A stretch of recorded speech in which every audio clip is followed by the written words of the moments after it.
Obviously, RCB having a good season. Gujarat Titans are just sort of creeping up the table a bit. Yes. And top three destructive batsmen. I mean, Sai Sudarshan, Shubman Gill, Josh Buttler. Are there two more elegant strikers of sixes in the world than those two?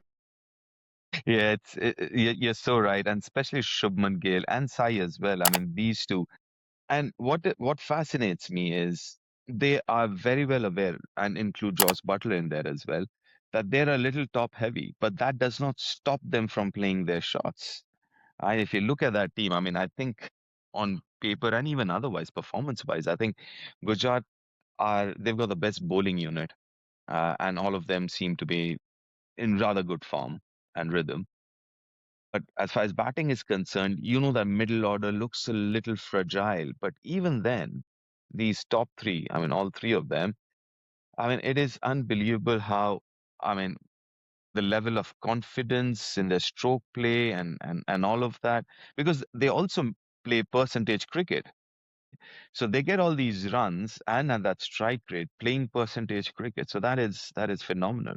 Today you have Rabada against Virat Kohli, and Kohli, on a mission to take Rabada down, and he did, didn't he, in that first over, and he hit a couple of imperious shots. Classic Kohli, really belligerent, sort of bludgeoning the ball back over the bowler's head and Yeah. flicking him. Yeah, I mean, some magnificent shots. But then Rabada came back, didn't he? Yeah. And just sort of dragged his length back a touch.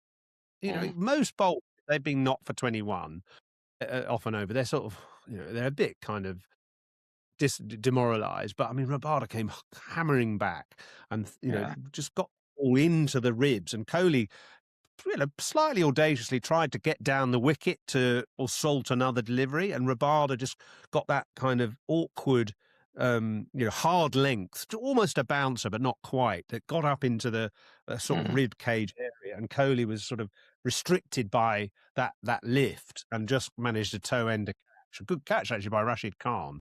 So that was one superb duel, which didn't last too long. And then the other one today, we mentioned Gill already, Shubman Gill against Josh Hazlewood. Now, there was something going on there. Explain the thinking from Shubman Gill was. Yeah, see, I thought it was extremely smart of Shubman Gill the way he took on Josh Hazlewood, because Josh Hazlewood's biggest strength is how accurate he is with his line and length. He bowls that line just outside off stump, that length, a little back of length, and because of his height and his release, he does get extra bounce. So the first thing as a batter you're trying to do is try and get Josh Hazlewood off that length, because it's very difficult if you don't do that, because he will get you out and he will not concede too many runs. So there are two ways to do it. One is you can hang back on your back foot. You can try and cut and pull him off that length. But then because of his height and he bowls that heavy ball at times, or more often than not, he tends to hurry you a little bit. And with a horizontal bat shot, when you're hurried, I mean, the point of contact has to be near perfect. A little higher, a little lower, a little late or early, you're not meeting the middle of the bat. So you rather play a vertical shot. And for that to happen, the other option is you step out and try and hit him down the ground. Exactly what Shubman Gill did was he didn't wait in the crease. He was stepping out, trying to get him off that length, George Hazlewood. I mean, in the end, of course, Gill was out. Who caught him? Well, of course, it had to be Kohli. Yeah. Because Kohli, after that 24 runs off the over, Kohli kind of came up to Gill and was sort of, oh, yeah, you fancy yourself here, don't you? He was slightly taking the piss. But then, of course, Gill in the end drills one and Virat takes a good sharp catch. Doesn't give him a send-off. I mean, just kind of looks at him in a knowing way, as if to say, right, I see you, Sonny. Well tried.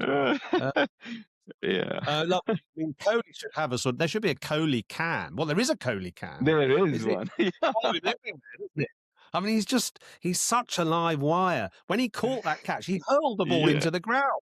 I wouldn't have been happy if I was a bowler, because that would have dented the seam when he did that.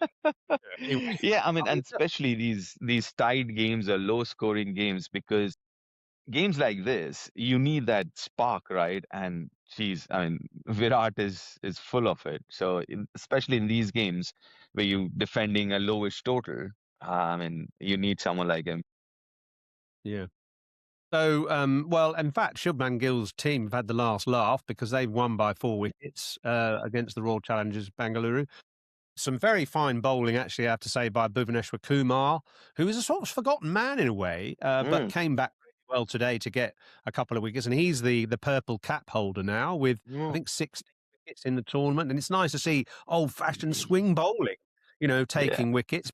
Butler hit him for a couple, but then got done in the end with one that slid into his leg stump and he went too far across. I mean, Butler hit a couple of lovely straight sixes, and it's really his approach now to make sure that his head is pointing straight Mm, down the wicket, right eye focusing on the bowler, is helping. And you can see the difference actually, even in a simple shot. His head is very deliberately pointing straight down the wicket, both eyes down the wicket, which perhaps he hadn't been doing before. So from an England point of view, Buttler did pretty well. He got out, but he made an impact.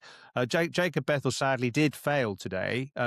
He got 1-4 away and then got caught mid-wicket, sort of trying to flick one through mid-wicket, just picked out the fielder. But I am in the Kevin Peterson camp in this case with mm. recommending that Jacob does stay out at the IPL rather than coming and playing for Warwickshire, because there are just so many brilliant But minds and skills to true. appreciate, Yeah. absorb, and Mm, learn from. And Jacob Bethel will mm. have great contests in the nets, facing Bhuvaneshwar Kumar, whoever it is. Josh So, Hazelwood. Josh Hazlewood, exactly. So, Mm, I mean, I think it's invaluable, and you're right. So you will get some benefit from playing for Warwickshire and knocking out mm, 120 in a deserted Edgbaston. But I think I would be doing what he is doing, and mm. I hope he benefits, and I hope English cricket benefit.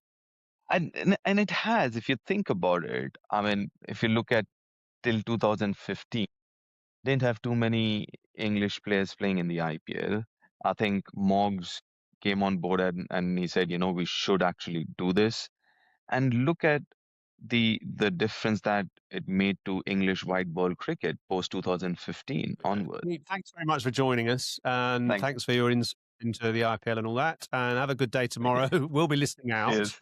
Yeah. and we'll be back with another IPL catch up next week.